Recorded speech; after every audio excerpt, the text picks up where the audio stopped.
Hello बच्चों, let's read this question में हमें क्या ढूंढना है? इनकरेक्ट स्टेटमेंट बताना है। तो पहला ऑप्शन हमें क्या बोला है कि जो फ्लावर्स हैं जैसे कि पी, क्रोशेलेरिया और vinca are used to study pollen germination. ठीक है।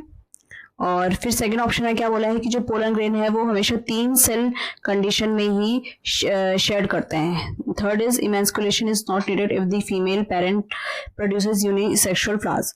Pollen tube enters the ovule through the micropyle. तो की कॉन्सेप्ट क्या है इसका? की concept is pollen grains. Pollen grain. अब पोलन ग्रेन्स क्या होते हैं? दे आर मेल गैमेटोफाइट, जिसमें क्या प्रेजेंट होता है? आपका मेल गैमेट प्रेजेंट होता है। और ये किससे जरूरी होता है? For the fertilisation. तो अब आते हैं पहले ऑप्शन में। पहले में क्या बोला है? पी, क्रोशेलेरिया और विंसा से हम पोलन जर्मिनेशन स्टडी कर सकते हैं। अब देखो यहाँ पर क्या होता है कि हम पहले क्या लेंगे, यहाँ पर एक स्लाइड लेंगे। स्लाइड में हमने क्या डाल दिया? हमने यहाँ पर 10% शुगर सॉल्यूशन का ड्रॉप डाल दिया। अब इसमें हम क्या डालेंगे? ये जो हमारे फ्लावर्स हैं, ठीक है, पी, चिकपी, क्रोशेलेरिया,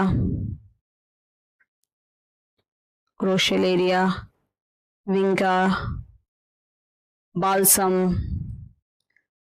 अब इससे हम क्या करेंगे? इसके जो फ्लावर्स है ना, इनसे हम पोलन जो है यहाँ पर डस्ट कर देंगे।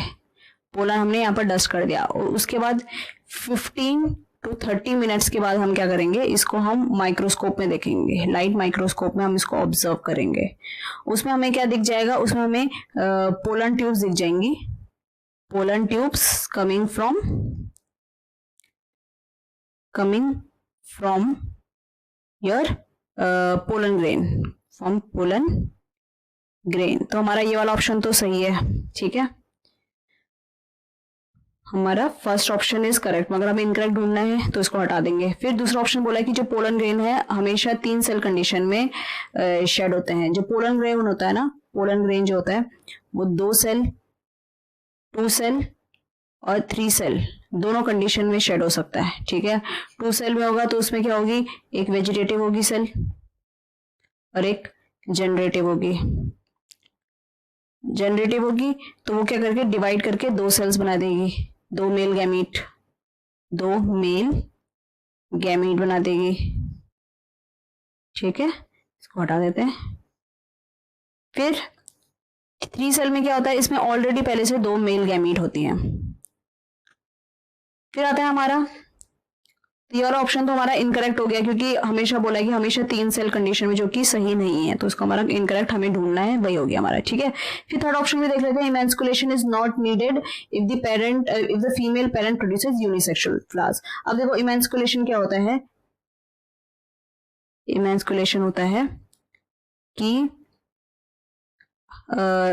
Removal of anther. अब क्या होता है कि जैसे हम क्या करते हैं कि सपोज हमने कोई स्टडी करनी है तो हमें आर्टिफिशियल फर्टिलाइजेशन करना है या क्रॉस फर्टिलाइजेशन करवाना है। ठीक है, अब क्रॉस फर्टिलाइजेशन में क्या होगा? क्रॉस फर्टिलाइजेशन में तो अलग अलग स्पीशीज, अलग अलग जो प्लांट है उनके फ्लावर्स चाहिए होंगे। डिफरेंट प्लांट के फ्लावर्स को फर्टिलाइज कराना पड़ेगा। ठीक है, तो उसके लिए क्या करते हैं कि हम जैसे यूनिसेक्सुअल में तो कोई ऐसी प्रॉब्लम होगी नहीं क्योंकि अलग अलग होते हैं, स्टेमन अलग होता है और उसका एंथर अलग होता है। मगर प्रॉब्लम कहाँ आती है? बाइसेक्सुअल में आती है। बाइसेक्सुअल में एक ही फ्लावर में होते हैं दोनों, स्टेमन और एंथर। तो उस केस में क्या करते हैं? हम एंथर को ना इमेंस्कुलेट कर देते हैं, मतलब इसको रिमूव कर देते हैं। और किससे पहले?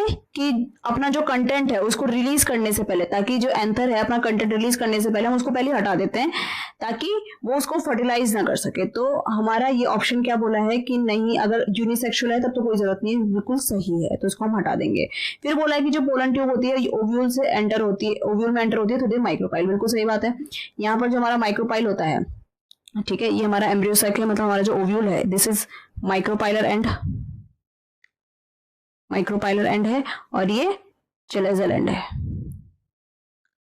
और यहाँ पर हमारा एग है जिसके साथ हमारा मेल गैमीट फर्टिलाइज करेगा और ये हमारा पोलर न्यूक्लियाई है जिसके साथ हमारा दूसरा मेल गैमीट फ्यूज करेगा। ठीक है, तो यहीं से जो हमारा पोलर न्यूक्लियाई होता है, मतलब जो मेल गैमेट होते हैं वो एंटर करते हैं, which is the micropylar and. ये हमारा ऑप्शन जो है दैट इज ऑल्सो करेक्ट।